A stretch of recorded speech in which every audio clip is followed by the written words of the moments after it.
Hello student.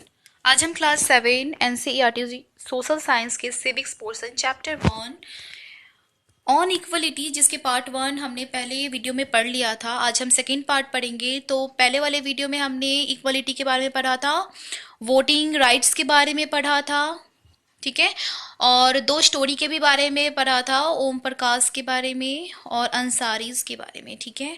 आज हम next पढ़ते हैं रिकॉग्नाइजिंग डिग्निटी के बारे में, ठीक है। तो हमने जैसे कि पहले वाले चीज में पढ़ा था, पहले पार्ट में देख लिया था कि कास्ट सिस्टम बहुत ज़्यादा हुआ, ठीक है ना। और हम ये जानते हैं कि हमारा इंडिया डेमोक्रेटिक है, कंट्री है, इसके बावजूद भी इनइक्वलिटी बहुत ज़्यादा होता है हमारे इंडिया में, ठीक है। जैसे कि ओम प्रकाश और अंसारी के साथ जैसे ट्रीट हुआ था वो बहुत गलत हुआ था, ठीक है। When people are treated inequality, जब किसी भी इंसानों से ना अनइक्वलिटी ट्रीट किया जाता है तो ये उसके सेल्फ रिस्पेक्ट की बात है, उसको डिग्निटी को चोट पहुंचता है, ठीक है। जैसे ओम प्रकाश और वाल्मीकि के साथ बहुत ही बुरा ट्रीट हुआ बाय पिकिंग ऑन हिम। मतलब जैसे कि ओम प्रकाश वाल्मीकि को दिन भर काम करवाया जाता था, जबकि वो स्टूडेंट था, इसके बावजूद भी स्कूल में हमेशा काम करवाया जाता था, ठीक है। इसके बारे में पढ़े थे। और किस तरह से अंसारी के साथ बहुत ही गलत हुआ, उसे रहने के लिए रेंट नहीं दिया जा रहा था। तो क्या ये इक्वलिटी का ही पहचान है? बिल्कुल नहीं।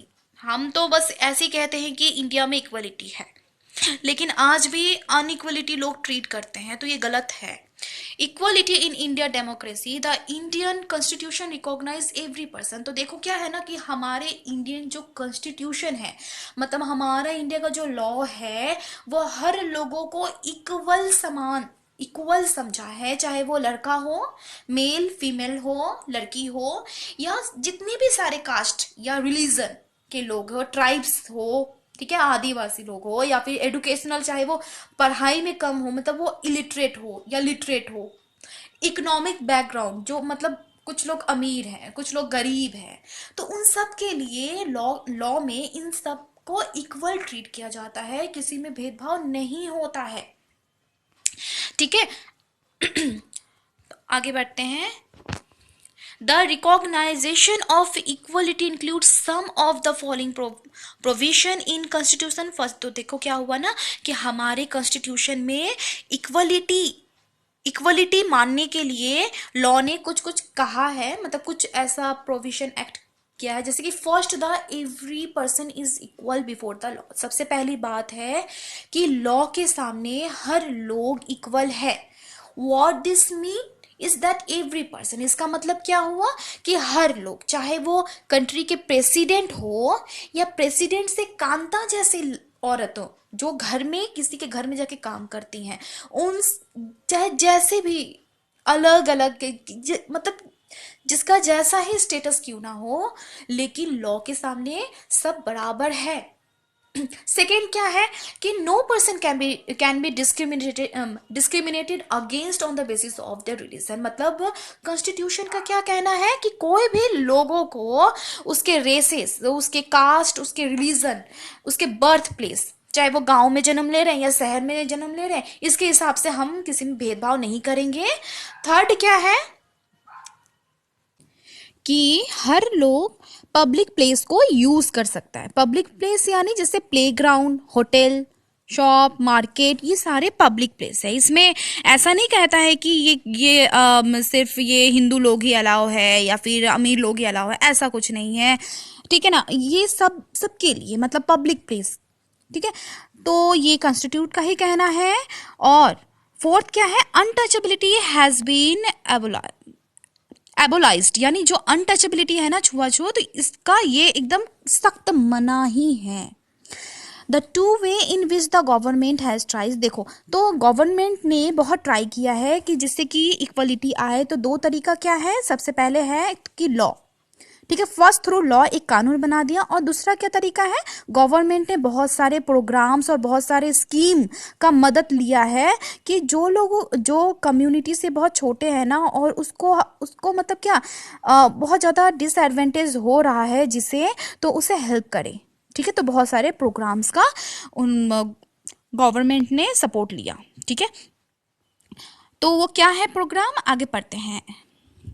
देखिए इस पिक्चर में आप देख पा रहे हो कि कुछ बच्चे लोग बैठ के खा रहे हैं। ये सारे स्टूडेंट्स हैं, स्कूल में पढ़ने आए हैं, लेकिन उसे मिड डे मील मिल रहा है। ठीक है, तो ये गवर्नमेंट ने ही स्टार्ट किया। तो मिड डे मील का जो स्कीम है, this refers to the programme, मतलब ये प्रोग्राम किसने स्टार्ट किया, गवर्नमेंट ने स्टार्ट किया। तो सबसे पहले हमारे इंडिया में तमिलनाडु में ही ये स्टार्ट हुआ। 2001 की बात है, जब सुप्रीम कोर्ट ने सारे मतलब स्टेट गवर्नमेंट, ठीक है, तमिलनाडु के स्टेट गवर्नमेंट से कहा कि ये प्रोग्राम विद इन 6 मंथ में स्टार्ट होना चाहिए, मिड डे मील। और जब से ये मिड डे मील स्टार्ट हुआ ना, तो जितने सारे पुअर जो बच्चे थे जिनको खाने को नहीं मिल रहा है, वो लोग रेगुलर स्कूल आना स्टार्ट कर दिए। टीचर्स ने भी ये रिपोर्ट किया कि पहले के मुताबिक क्या है, बच्चे अब पढ़ने ज़्यादा आ रहे हैं क्योंकि स्कूल में खाने के लिए खाना प्रोवाइड किया जा रहा है। ठीक है ना, तो उसके मतलब सारे मदर्स लोग जो होते थे ना, तो वो अपने बच्चों को कम से कम एक टाइम के लिए फीड के लिए, मतलब एक टाइम खाने के लिए स्कूल रोज भेजा करती थी। तो इससे क्या सॉल्यूशन निकला, मतलब बहुत अच्छा चीज हुआ कि वहाँ पे कास्ट सिस्टम हट गया। क्योंकि ऐसा प्रोग्राम पे सारे मम्मी लोग अपने बच्चों को पढ़ने के लिए भेजती थी कि चलो मेरा बेटा एक टाइम का खाना तो खा ले। ठीक है, तो इससे क्या होता था ना कि सारे जितने भी कास्ट के लोग हैं ना, सब लोग आए, सबके घर के बच्चे लोग आए, सब एक ही साथ बैठकर खाए। ठीक है ना, तो कास्ट सिस्टम भी इससे कम हुआ। दलित वुमेन हैव बीन एम्प्लॉयड, और दलित वुमेन जिसे बहुत ही डिस्क्रिमिनेशन का फेस करना पड़ता है, वही खाना बनाया करती थी। ठीक है, तो ये तो चलो ठीक रहा कि जितने भी भेदभाव था ये सब हटा। ठीक है, well government programme play an important, तो क्या होता है ना कि गवर्नमेंट प्रोग्राम ये बहुत ही इम्पॉर्टेंट रोल निभाया। ठीक है, कि जितने गरीब बच्चे लोग वो पढ़ने के लिए आ रहे हैं, पढ़ाई के साथ साथ खाने भी मिल जा रहा है। ठीक है, अब हम आगे बढ़ते हैं। ये आप देख पा रहे हो डॉक्टर BR अम्बेडकर है ये। तो इनके लिए सेल्फ रिस्पेक्ट सबसे ज़्यादा इम्पोर्टेंट हुआ करता था कि सेल्फ रिस्पेक्ट मतलब जो सम्मान है ना, वो सबसे बड़ी चीज़ होती है। तो इन्होंने अकेले अकेले बहुत ही स्ट्रगल किया, बहुत हार्ड वर्क किया कि ये दलित लोगों को के लिए कुछ कर पाए। ठीक है ना, सबके लिए सम्मान ला पाए। तो देखो, one of the main reason for this is that attitude change very slowly, even though people are aware that discrimination is against the law. हमें ये मालूम है, देखो क्या होता है ना कि डिस्क्रिमिनेशन, हमें मालूम है कि अभी अगर डिस्क्रिमिनेशन करे ना तो ये अगेंस्ट द लॉ है, लॉ के खिलाफ है डिस्क्रिमिनेशन। अगर कोई पुलिस में जाके ना रिपोर्ट कर दे तो पुलिस उसको जेल कर देगा क्योंकि ये लॉ के खिलाफ है।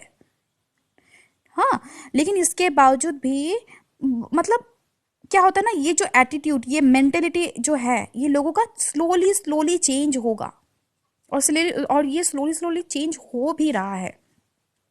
तो ये इक्वालिटी को स्टेबलाइज करने के लिए हमारे जो सोसाइटी है ना, डेमोक्रेटिक सोसाइटी, इन्होंने बहुत स्ट्रगल किया है। ठीक है, बहुत सारे स्कीम भी अलाउ किया है।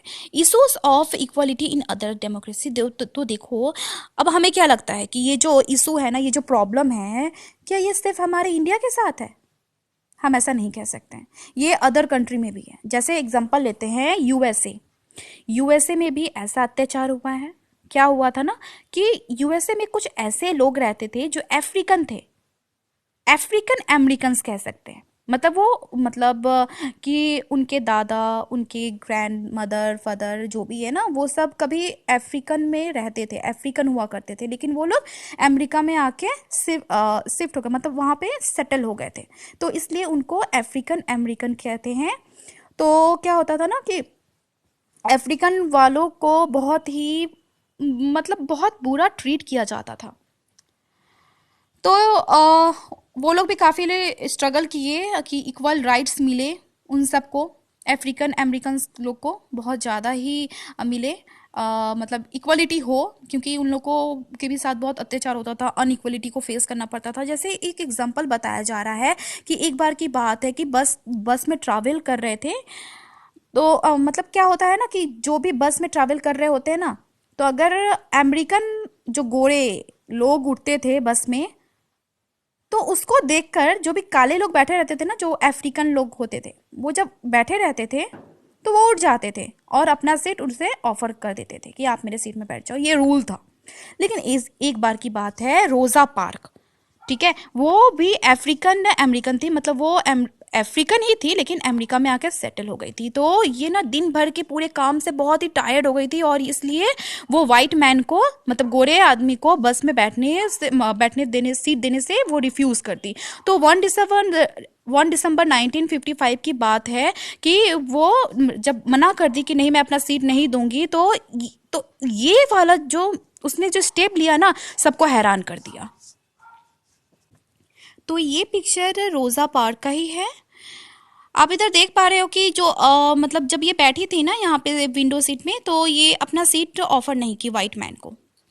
तो ऐसे करने पे ना सबको, मतलब लोगों में एक मूवमेंट स्टार्ट हो गया, मतलब लोग सिविल राइट्स मूवमेंट स्टार्ट कर दिए कि हमें इसके लिए आंदोलन चाहिए, मतलब आंदोलन करना चाहिए जिससे कि मुझे राइट्स मिले। तो सिविल राइट्स एक्ट 1964 में स्टार्ट हुआ। वो बस इसके ही ऊपर था कि मुझे इक्वल राइट चाहिए, हम सबको इक्वल राइट चाहिए। प्रोहिबिटेड डिस्क्रिमिनेशन, यानी डिस्क्रिमिनेशन को मना किया जाए, नहीं होना चाहिए। और क्या वो लोग, जितने भी अफ्रीकन अमेरिकन लोग थे ना, वो लोग डिमांड करने लगे कि हमारे बच्चों लोगों को भी पढ़ने के लिए अलाउ किया जाए, ठीक है, स्पेशल सेटअप हो।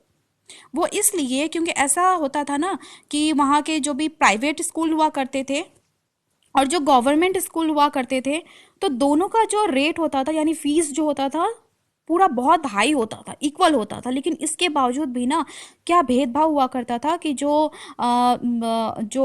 गवर्नमेंट स्कूल के में पढ़ने जाते थे, वहाँ के जो टीचर थे ना, वो बहुत ही पुअरली क्वालिफाइड रहते थे, मतलब अच्छा फैसिलिटी भी नहीं रहता था, टीचर्स लोग अच्छे क्वालिफाइड भी नहीं रहते थे, ठीक है, लेकिन चार्ज तो ज़्यादा ले रहा है, प्राइवेट स्कूल की ही तरह ले रहा है। तो इस तरह के वो लोग फैसिलिटी डिमांड करने लगे कि ऐसा भेदभाव हम लोग के साथ नहीं होना चाहिए, इक्वली ही ट्रीट होना चाहिए, ठीक है।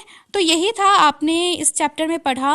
और ये आर्टिकल 15 में ही बताया जा रहा है, ये बहुत इंपॉर्टेंट है, आर्टिकल 15 ऑफ इंडियन कॉन्स्टिट्यूशन। इसमें यही बताया जा रहा है कि प्रोहिबिशन ऑफ डिस्क्रिमिनेशन, यानी डिस्क्रिमिनेशन को बंद करो, उसके रिलीजन, रेसेस, कास्ट, सेक्स और प्लेस ऑफ बर्थ के हिसाब से बिल्कुल नहीं भेदभाव करना है, ठीक है, सबको इक्वली ट्रीट करना है।